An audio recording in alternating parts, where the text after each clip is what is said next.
Selamat datang di Ancient Film. Ini semua referensi Easter egg dan hal-hal kecil yang mungkin kalian lewatkan di episode terakhir Loki. Dan ternyata musuh terakhirnya selama ini adalah Kang. Jadi saya menjelaskan siapa penjahat misterius ini dan apa artinya bagi masa depan MCU. Dimulai dari beberapa suara dari masa lalu MCU. Way to go, Tic Tac. That's how you punish her. Dan semua itu ngasih tahu kita kalau itu adalah waktu yang lama untuk sampai ke akhir waktu di mana episode berlangsung. Tapi itu juga bermain dengan gagasan waktu yang overlay dan membentang. Melihat semua suara ini tidak hanya menyenangkan sedikit Easter egg, mereka membimbing kita melalui MCU ini, masa lalu, dan memberi kita petunjuk tentangnya. Masa depan, kita mulai di awal MCU, Tony Stark kemudian memiliki penekanan khusus pada kutipan dari Ant-Man and the Wasp. Ini karena Kang the Conqueror diatur untuk muncul di film Quantumania ketiga, dan Kang tentu saja akan dimainkan oleh He Who Remains, yaitu Jonathan Majors. Sehingga kita semua ditumpuk di atas satu sama lain. Ini merupakan indikasi bagaimana waktu sedang dirasakan di tempat ini. Melihat manusia, melihat waktu di sebuah linear dengan cara seperti satu strip film yang pada waktu satu saat di suatu waktu, tapi bagi makhluk yang memiliki keberadaan dimensi keempat, sepanjang waktu akan terjadi sekaligus. Jadi jika manusia melihat kehidupan sebagai strip film, makhluk dimensi keempat seperti Jonathan Majors di sini akan melihat waktu sebagai gulungan film itu sendiri. Sekarang metafora itu sebenarnya dibuat lebih jelas dengan kutipan dari Alan Watts. We think of time as a one-way motion. Watts adalah seorang filsuf dan kutipan ini diambil dari kuliahnya yang disebut waktu. Cara itu berubah sekarang. Dalam kuliah ini, dia menolak gagasan kausalitas. Itulah gagasan yang keberadaan selalu dibentuk oleh masa lalu.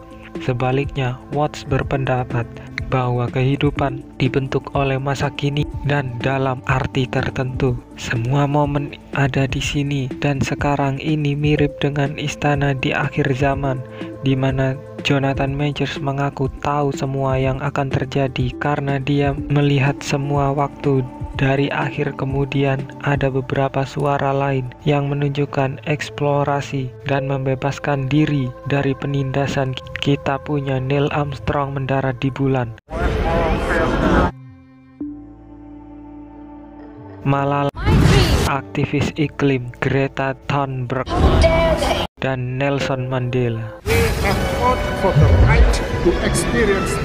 Dan kutipan terakhir itu sangat jitu karena menggambarkan He Who Remains. Dia muncul dari perang multiverse untuk menciptakan perdamaian, dan itu berakhir dengan puisi I Rise oleh Maya Angelou yang berbunyi, kamu dapat menulis semua dalam sejarah dengan kebohongan pahitmu. Kebohongan bermakna ganda di sini. Dengan TVA menghapus identitas varian dan dia tetap mengubah sejarah. Dan kemudian Maya Angelou melanjutkan dengan mengatakan, They trod me in the very dirt, but still like dust.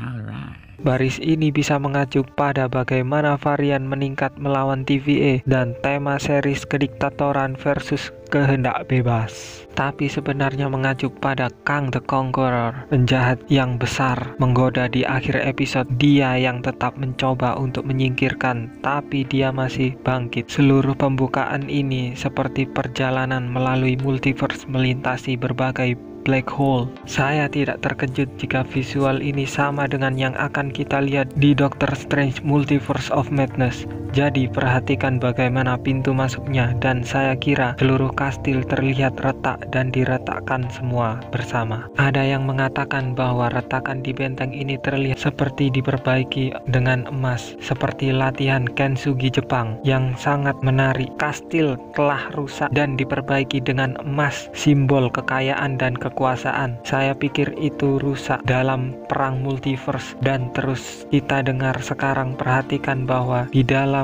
kita melihat 3 patung penjaga waktu. Tapi patung keempat telah dihancurkan. Mungkin ini patung He Who Remains yang jahat dari timeline lain. Not every version of me was so pure of heart. Some of us, new worlds meant only one thing, new lands to be conquered. Dan ngomong-ngomong, retakan ini juga tampaknya pertanda multiverse yang terlahir kembali di akhir episode. Retakan di benteng juga menunjukkan kepada kita betapa lemahnya semua ini. Kalau dia tetap tidak memiliki pegangan besi pada timeline, dan itu semua bisa menyelinap melalui celah-celah dari jari-jarinya. Ketika mereka memasuki kastil, kita melihat sosok aneh berkerudung dengan jam. Ini menunjukkan bahwa arti sebenarnya dari waktu terselubung dari pandangan mereka. Ini juga bisa menjadi penghormatan pada agen TVA Faceless dari komik. Miss Minute muncul dan menawarkan mereka tawaran iblis jika mereka hanya berbalik referensi pertarungan New York dan Infinity Gauntlet. Sekarang ketika mereka memasuki ruang terakhir ini, kamera berputar berlawanan arah jarum jam untuk memberi kesan bahwa di tempat ini waktu adalah semacam menggiling untuk berhenti. Itu juga menunjukkan bahwa mereka berdua telah hidup dalam semacam realitas menyesatkan yang sekarang sedang diatur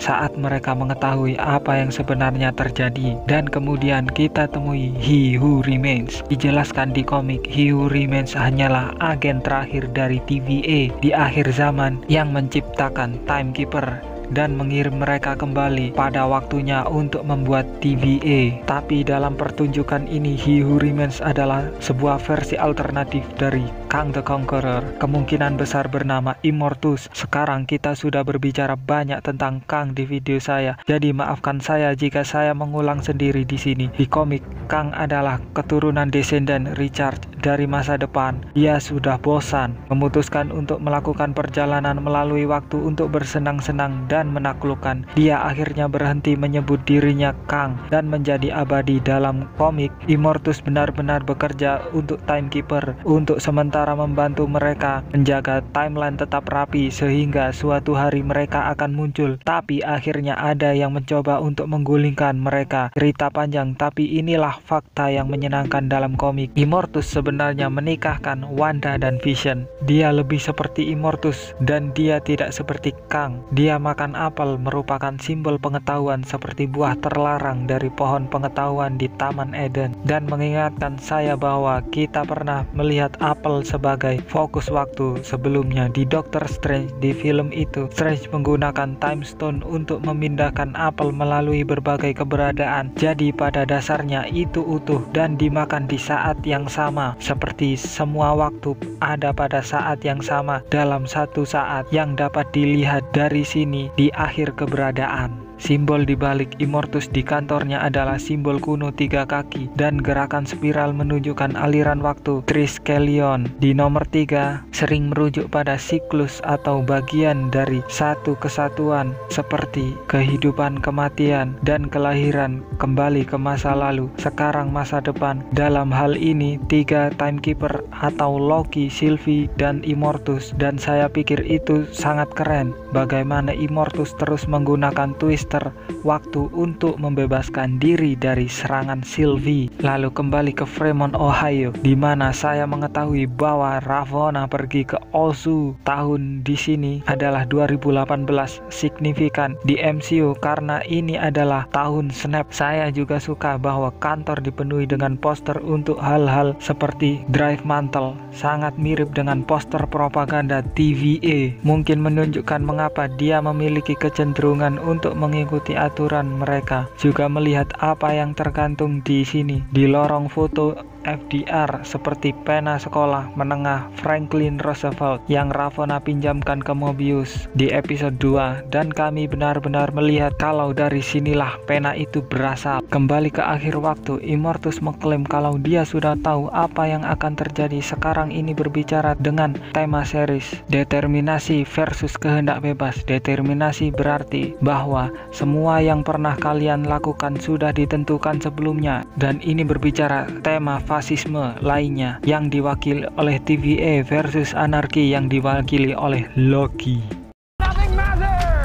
Dalam negara fasis, satu-satunya orang yang benar-benar bebas adalah pemimpin, dan semua orang mengorbankan kebebasan mereka demi keselamatan mereka. Dan struktur yang dia berikan justru bagaimana fasis menyatakan orang dilahirkan harus memiliki iman pada orang yang kuat, seseorang yang tahu lebih baik dari mereka. Itu pilihan kata yang cerdas, karena itu mengacu pada Kang the Conqueror, nama kejahatan alternatifnya dari interdimensional. Jadi dia berjalan melalui asalnya, di mana kami mengetahui bahwa dia menemukan multiverse dalam beberapa realitas terpisah, sekaligus sedikit berbeda dari komik, di mana Kang melakukan perjalanan melalui waktu menciptakan versi alternatif dari dirinya. Immortus bahkan menyebutkan bahwa Kang bekerja sama dengan Dewan Immortus seperti yang ada di komik Marvel. Di setiap contoh memiliki rekan antar dimensi dari super genius bekerja sama untuk keuntungan bersama mereka sendiri. Sekarang tampaknya tepat bahwa